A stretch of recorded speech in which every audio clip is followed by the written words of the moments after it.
More global updates now. US President Joe Biden and German Chancellor Olaf Scholz have met at the White House. They discussed potential sanctions to impose Russia if there is military escalation over the Ukraine crisis. Nathan King has more details.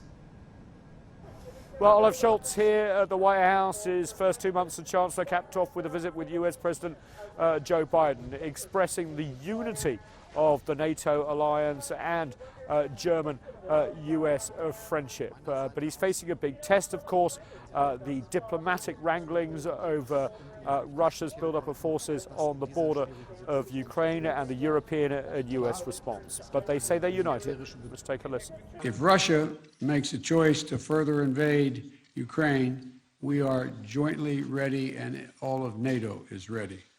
Today, the Chancellor and I discussed our close cooperation and developed a strong package of sanctions that are going to clearly demonstrate international resolve and impose swift and severe consequences if Russia violates Ukraine's sovereignty and its territorial integrity. We see the number of Russian troops along the Ukrainian border, and that is a serious threat to European security. And this is why it is important that we act together, that we stand together, and that we do what is necessary together. Olaf Scholz actually set to travel to Kiev and to Moscow next week, so it's timely in the footsteps of Emmanuel Macron. Germany also defending itself here, basically saying, look, the US has been shipping arms, the UK, but Germany has rules about shipping arms into a war zone, and said, look, all that fuss about the 5,000 helmets, Ukraine asked for them, and they're sending troops into frontline NATO states, 350 into Lithuania as well. And when it comes to energy, yes, there are differences. The Nord Stream 2 pipeline is an $11 billion joint German and Russian investment to bring liquid natural gas directly into Germany from Russia, away from Ukraine. Now, that is not going to go ahead, says the US, if Russia does go into Ukraine. Well, the Germans say, look, let's not lay out all these sanctions on the table as we go forward. There's still regulatory issues in Germany and the EU to get ahead of. So they are basically holding their cards close to their chest. They're also well know that the US liquid natural gas companies want a share of the European energy pie. But very much a focus on the US and Germany being very firm allies, united in NATO despite differences. But when it comes to Ukraine, both Chancellor Scholz and President Joe Biden saying they are united. Of course, the real test will be if there's any military action.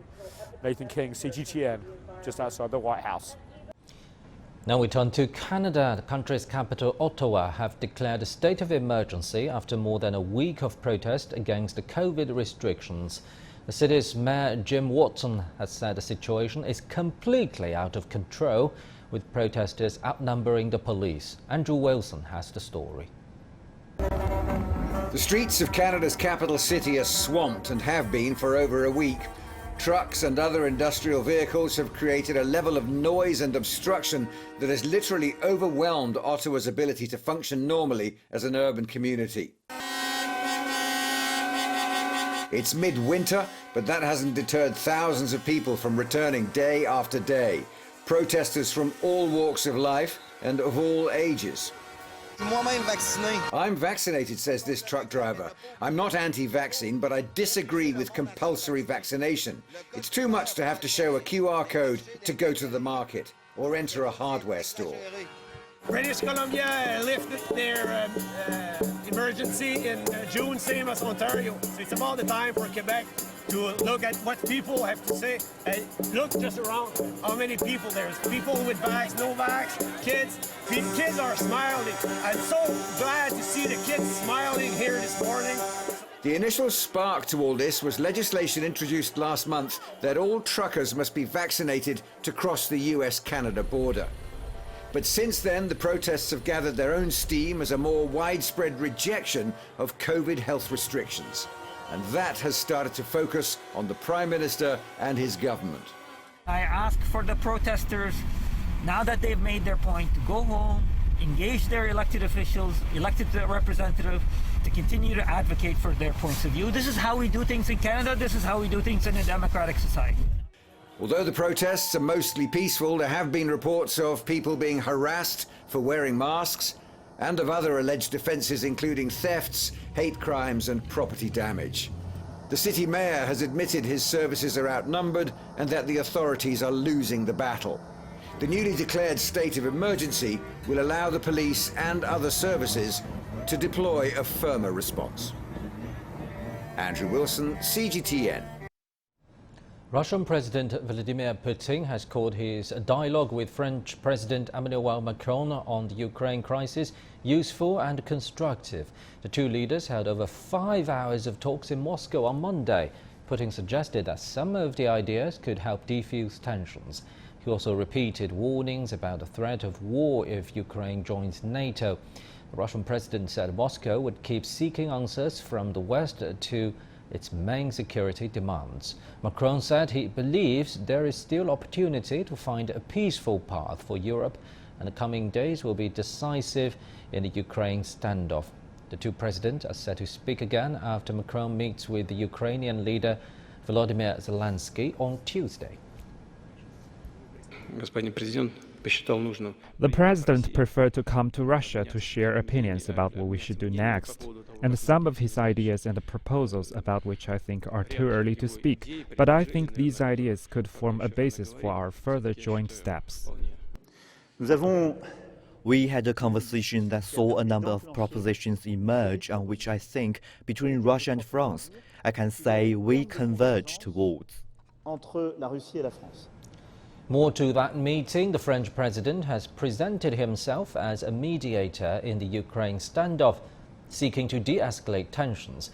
In talks with Mr. Putin, Emmanuel Macron suggested that new security mechanisms are needed to stabilize the situation.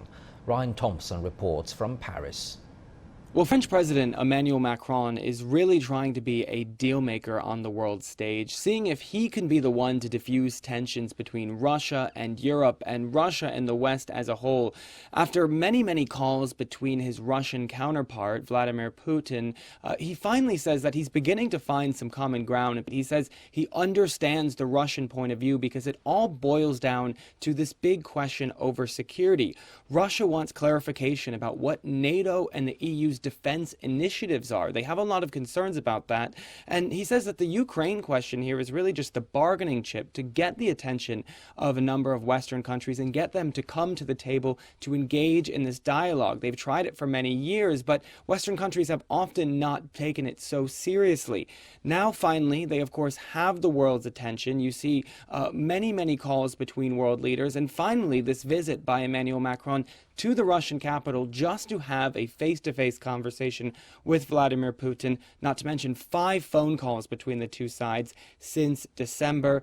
But it's really coming down to this point that the European Union wants to ensure that they are part of the dialogue and the peacemaking process with Russia. They don't want this to be something that is just going between Moscow and Washington. They want the EU chair at the table to be something that is expressing the paramount concerns of the European Union. More U.S. troops have arrived in Poland to help reinforce NATO troops to counter Russia's military build-up. It was not clear how many troops were on board the C-17 aircraft you're watching right now. Elite troops, the chain of command and other personnel arrived over the weekend. U.S. President Joe Biden has ordered nearly 3,000 extra troops to Poland and Romania. Britain said it will send 350 more soldiers to the Polish border. Meanwhile, NATO Secretary General Jens Stoltenberg said the alliance is considering a long-term military posture in Eastern Europe to strengthen its defenses. The Russian Foreign Ministry says the West cooked up the Russian threat to save face after the flop in Afghanistan. A spokesperson says Washington and London have hyped up the issue in order to distract their public from their own domestic crisis and restore their so-called undefeatable image. She also accused the West of not being at all concerned about the interests of Ukraine.